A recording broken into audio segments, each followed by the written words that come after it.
Cikgu Sharifah binti Abdul Razak telah dilahirkan pada tanggal 15 Februari 1965 di Tarik Air 9, Pasir Panjang, Skincan, Selangor. Beliau merupakan anak keenam daripada 8 orang adik-beradik hasil perkongsian hidup arwah Haji Abdul Razak bin Muhammad Noor dan Hajah Misina binti Mustajab. Beliau yang kami kenali sebagai seorang yang berperwatakan sederhana tetapi amat rajin dalam menjalankan tugas dan amanah sebagai seorang pendidik, seorang guru yang penyayang, berkomitmen tinggi dan sering menepati masa dalam segala tugas yang diamanahkan. Mendapat pendidikan awal di Sekolah Kebangsaan Tok Khalifah Sungai Panjang dari darjah 1 hingga darjah 6. Kemudian menyambung pelajaran ke SMK Bagan Terap dari tingkatan 1 hingga ke tingkatan 3 pada tahun 1978 hingga 1980. Seterusnya, beliau ke SMK Seri Berdana dari tingkatan 4 hingga tingkatan 5, yakni pada tahun 1981 hingga 1982. Beliau telah menyambung pelajaran ke tingkatan 6 di SMK Sungai Besar pada tahun 1983 hingga 1984.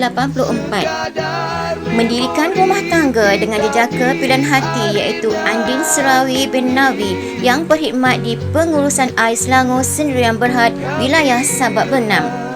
Beliau telah dikurniakan 3 orang puteri dan seorang putera, iaitu yang sulung Siti Khadijah 26 tahun telah menamatkan pengajian di UiTM Permatang Pauh, Pulau Pinang. Yang kedua, Suhaibah 24 tahun dan menuntut di USIM Nilai Negeri Sembilan. Anak ketiga, Suhaila berumur 21 tahun menuntut di UIA dan yang bongsu putera tunggal beliau Muhammad Zulfatli masih bersekolah di Sekolah Agama Menengah Sungai Haji Durrani di tingkatan 4. Kerjaya terakhir beliau sebagai seorang guru di Sekolah Kebangsaan Sungai Limau ini genap 28 tahun 2 bulan. Dalam tempoh bertugas di sekolah ini, beliau telah menyandang pelbagai tugas yang sesuai dengan kemampuannya.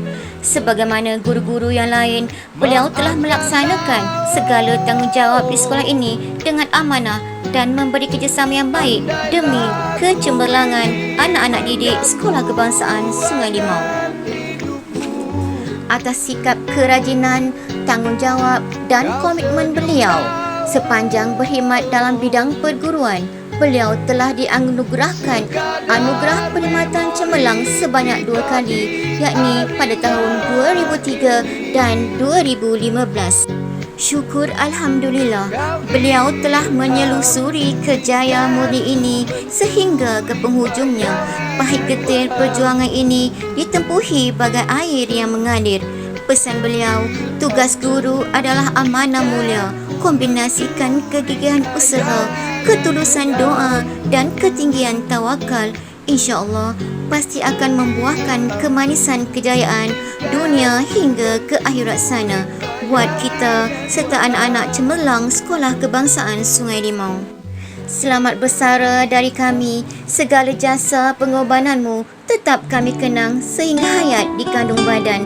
Semoga segala yang dicurah akan diterima sebagai ibadah. Semoga kesihatan mengizinkan untuk beliau meneruskan perjalanan kehidupan dalam meniti hari-hari mendatang.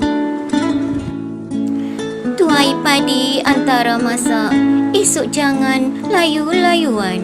Intailah kami antara nampak, esok jangan rindu-rinduan. Selamat bersara, Puan Sharifah binti Abdul Razak.